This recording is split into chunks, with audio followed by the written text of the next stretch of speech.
Well, this is Gasakma Keperu for Project Illuminated, Het-Heru. Today I want to talk to you about the ancient Egyptian goddess Het-Heru. And in honor of her, I'm dressed rather fashionably with a lot of bright colors, her colors.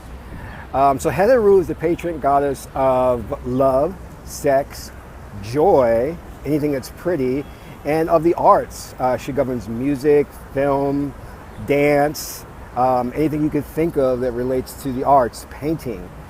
So Het-Heru is joyful. She's the type of person who's always joyful, but more importantly, what we call this in Project Illuminated when I teach this is that she draws state from within. That means her joy is not dependent upon external things, that her joy comes from within because she's always happy, always joyful. And if you know anything about biology and chemistry, joy is one of the chief ingredients for healing. So she is a goddess of healing. So if you have an ailment, if you're sick, put on a little bit of Het-Heru music and that will help to heal you. So I want to make a really important point here regarding the gods and the goddesses.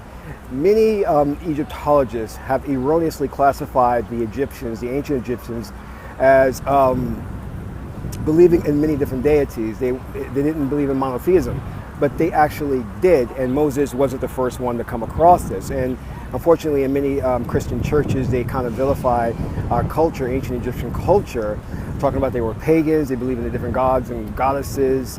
But in reality, they believed in the one manifesting as the all. So they did believe in one God coming in the forms of many things. And we do know that the all is the one, and the one is the all. So that is basically science there. That is how Neter, God, manifests itself into the world. The one comes out of the subjective realm into the objective realm as individualized things. So I don't want to get too much into kinetic science and all of that, but what we see now happening is a lot of these modern day scientists who are charlatans are now going and raiding the Egyptian tombs and pyramids and pulling out the scientific knowledge, reclassifying it and saying they discovered something. Now they're talking about like physics and how particles are only taking shape once you observe them. Well, our ancestors knew all about this. You know, physics is talking about the different energies, there's dark matter. But I was like, oh wow, you're really discovering something new there. If you go back to the ancient papyrus, you'll see that all this is there, except we called it something else. We called it the deities, the gods, the goddesses, the angels, you know.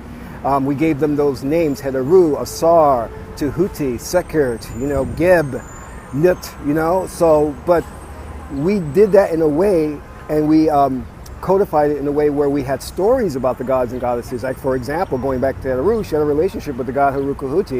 That broke off, and then she started to go and marry Heru, the god of the will. And he's one of the most oldest deities there is, Heru. You can trace him back thousands and thousands of years in Africa. And we see him coming in the form of Jesus. You know, you have Isis or Aset, baby Heru or baby Jesus, the Immaculate Conception there. But I digress. So let's go back to Het-Heru because she loves joy. She loves things that are pretty. But again, we understand and learning from Het-Heru, that joy is a journey and not the destination. So you must enjoy the journey. Don't always look at the objective and say, well, when I get $1 million, I'll be happy. Or when I get the promotion, I'll be happy. No, draw state from within. Now, what do I mean by the word state? State is trance, where you go into alternate state of consciousness, where you can draw from inner self the act of being happy and joyful, because you cannot be what we called is state dependent. That means you're dependent upon the external world to help you and invoke your joy. You can't do that because you cannot control, in most cases, what's happening in the external world. You cannot align things so that every time you walk around, there's something that makes you joyful. You can't do that. So you might as well draw state from within, be happy just who you are and be satisfied with who you are and be Het-Heru.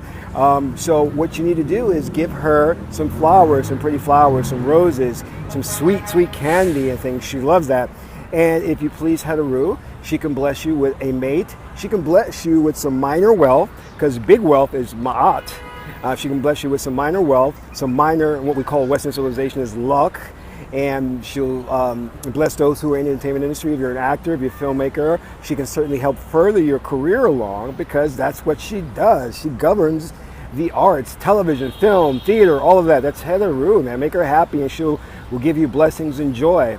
So there's so much to be said about her. We can get into her mantra, her visualizations for meditation and all that, but I don't want to touch too much on that. Let's just talk about the most important thing is that with Het-Heru, joy is a journey, not a destination, and you're drawing state from within, you're drawing happiness from within, and you're not dependent upon the external world to bring you happiness. So that's it for now. This is Gasak Ma Keperu with Project Illuminated, and that's all for now. Bye.